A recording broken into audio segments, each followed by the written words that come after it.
Very quick. I do want to say before you guys watch the video, I want to give my respects to MF Doom, who died actually in October, but we just found out. He wasn't particularly my favorite rapper, but he is a lot of our favorite rappers' favorite rapper. So respect to Doom and to all of his family. Ooh, what's up, guys? Welcome back to Ooh, and I'm not changed. Ooh.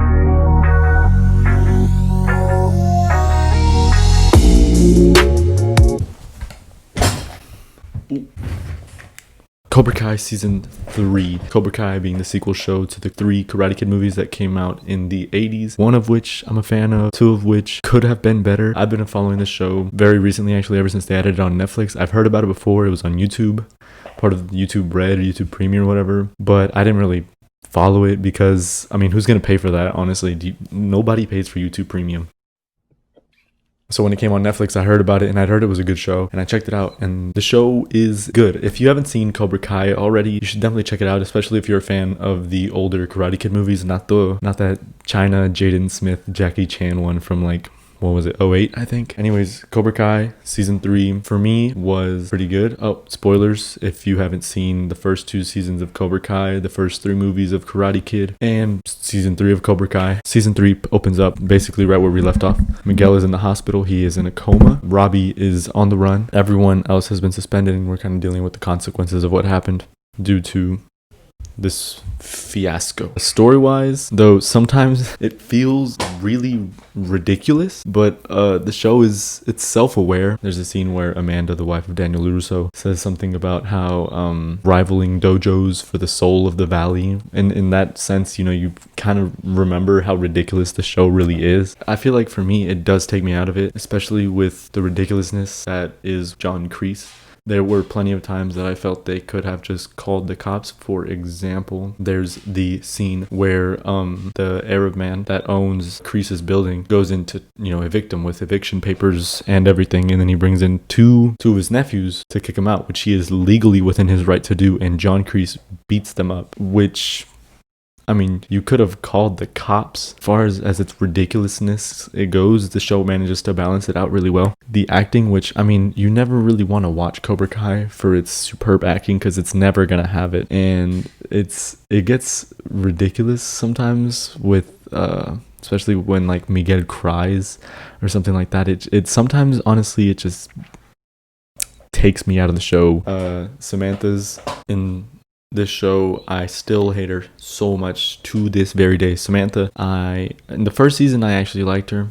Season 2, I started to hate her, and that hate is carried on to season 3. And Samantha, man, she needs to stay away from boys in general. You know what I'm saying? When it comes to the boys, you know, you got to stay away from Sam, bro. Sam, you know, I'm gonna let my homie Future say it. She belongs to the streets. And then Miguel ends up back with her. Miguel deserves so much better than Sam, but I mean, whatever makes you happy, I guess, bro. I did like Daniel LaRusso's trip to Okinawa, and I like how they didn't just throw it in there like, oh, he's going to Okinawa specifically. It was for his business, and I liked Chosen and Kumiko's role to Daniel in his opinions going forward.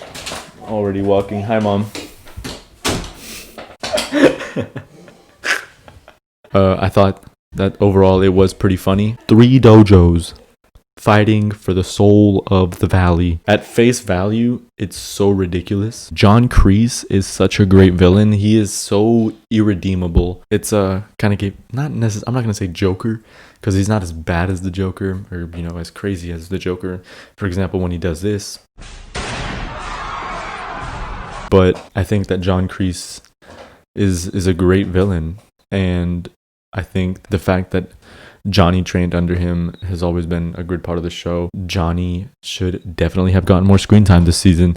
This was originally his and Miguel's show, and does get kind of taken over. And I'm not gonna lie, my favorite season of the show was the first season because of that very reason. At this point, with where they have gone, season 4 has definitely have to be the last season. Robbie gave me such Anakin vibes this season that when in the final kind of fight in the last episode between Kreese, Johnny, and Daniel, with Robbie being there as well. It was literally Mace Windu, Anakin, and Palpatine in Palpatine's office, from this boy who had come from Johnny, who Johnny had abandoned, to becoming a responsible young man under Daniel LaRusso, who just made a bad decision, but he just can't accept it. I hope they give him the Zuko treatment. I think Cobra Kai has really carried on. Season 3, though not being the best season, that season being, in my opinion, season 1. Season 3 is definitely a good watch. You should definitely check it out. If you haven't seen Cobra Kai or the Karate Kid movies, the first one is really good. The second two aren't as good, but I mean, they're still entertaining to watch.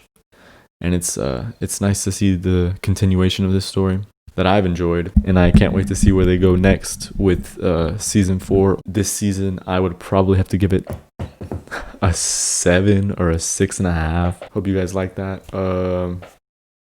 Even if you don't care about my opinion, I'd appreciate if you guys liked and subscribed. Leave a comment down below. If you want to disagree with me and tell me how bad my opinions are, please do so. We'll see what we go on next. I'm not entirely sure what's coming out, whether music, movie, or show-wise, in the next couple of days.